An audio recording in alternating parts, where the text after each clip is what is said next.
If you have stuck with me thus far through these searching for a life partner / dream job series, then first of all, thank you. And second of all, you have lots of emotional resilience. And this is what I want to talk to you about in the next several episodes: emotional intelligence. Here is a common scenario. Love fumes, the heart's all stretchy and big, ready to accommodate so much love in the beginning, until the emotional baggage is revealed. Once the love fumes have disappeared, other fumes, more toxic, I can smell. Oh, this is a familiar one. Life smells as vaguely unsatisfying as ever. My poor attempt at poetry. Okay, dear mice, choose wisely. We don't have a choice. A job chooses me, a life partner chooses me. We don't have any options. Is that the sad reality? I don't believe so. My inner optimist, yours truly in front of you, believes we always have options. However, we need to do some inner work first to hear the voice of our inner optimist. Because let's acknowledge, we usually are caught at our most insecure when we are in search of a job. It is because we met some wolf in sheep's clothing in leadership, or it simply didn't work out culturally, or we were laid off, or whatever happened. We are probably, most likely, not at our most confident when we are in search of a job. Likewise, when we are in search of a life partner, we are often coming out of another relationship which generated big gaps in our intimacy, trust, connection, and all these other very important ingredients that are part of a relationship. So we are full of insecurities and we need to do some inner work.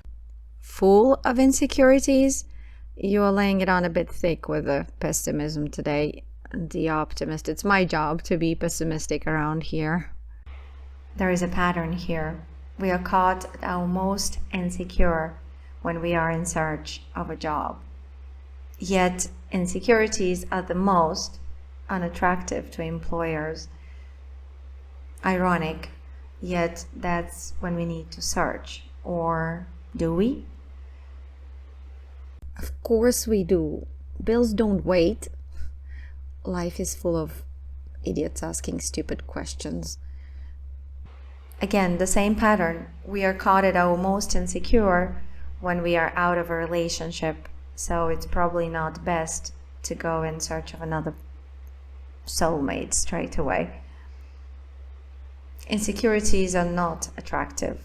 They do not seduce our potential soulmate because they are self-absorbed.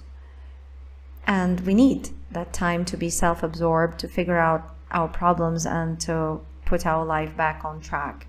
I need to be self-absorbed to figure out my inner world. There's nothing wrong with navel-gazing, pondering my problems, character, relationships. Otherwise, how will I learn and grow? However, this is a very uncomfortable process, so we often just skip it.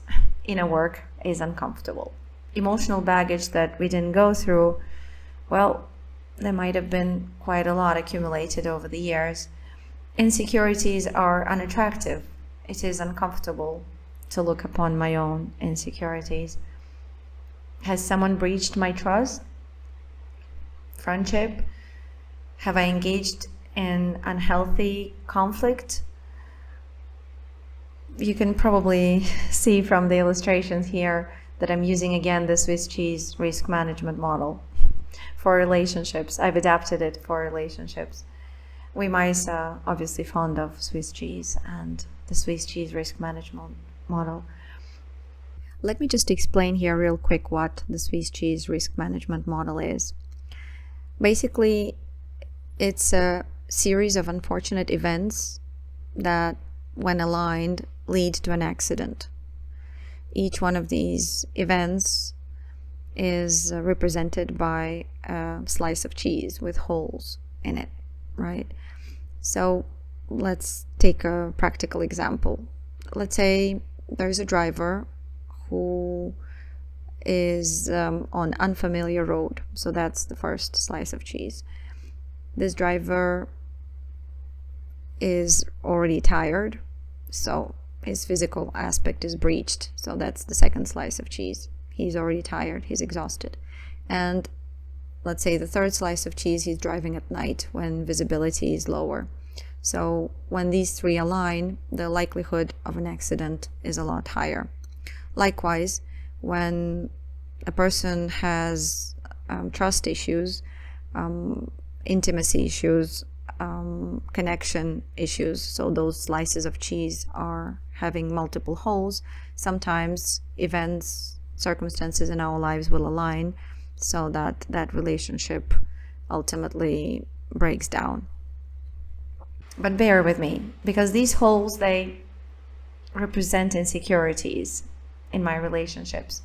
And these holes will only become bigger if I don't acknowledge them and then figure out ways to restore my trust, to restore my faith in friendship, in principle, if not with the particular person that broke the friendship.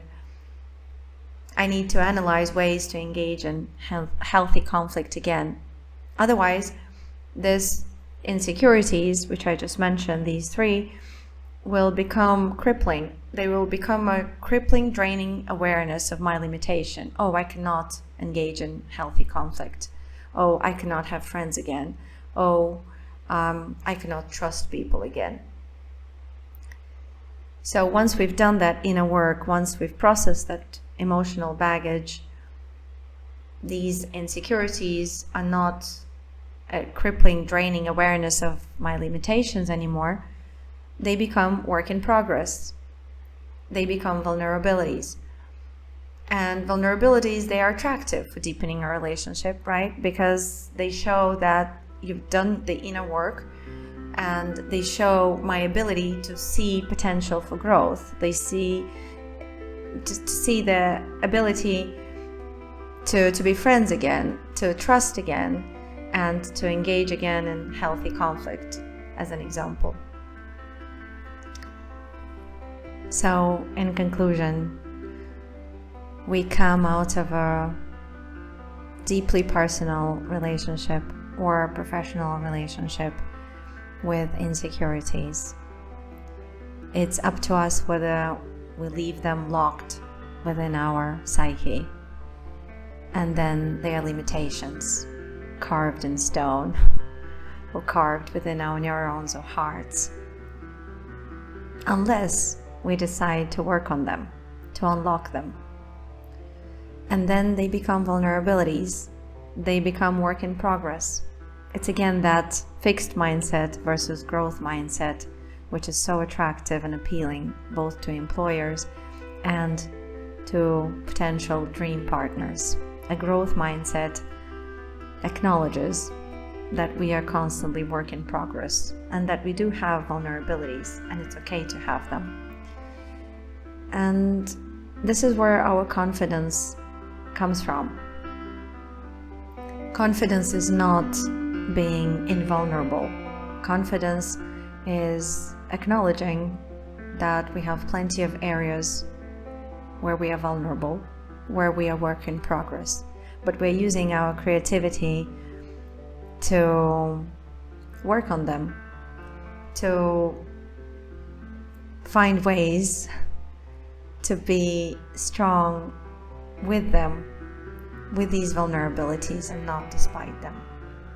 And I want to leave you with a quote, which is one of my favorites, by Maya Angelou. I can be changed by what happens to me, but I refuse to be reduced by it.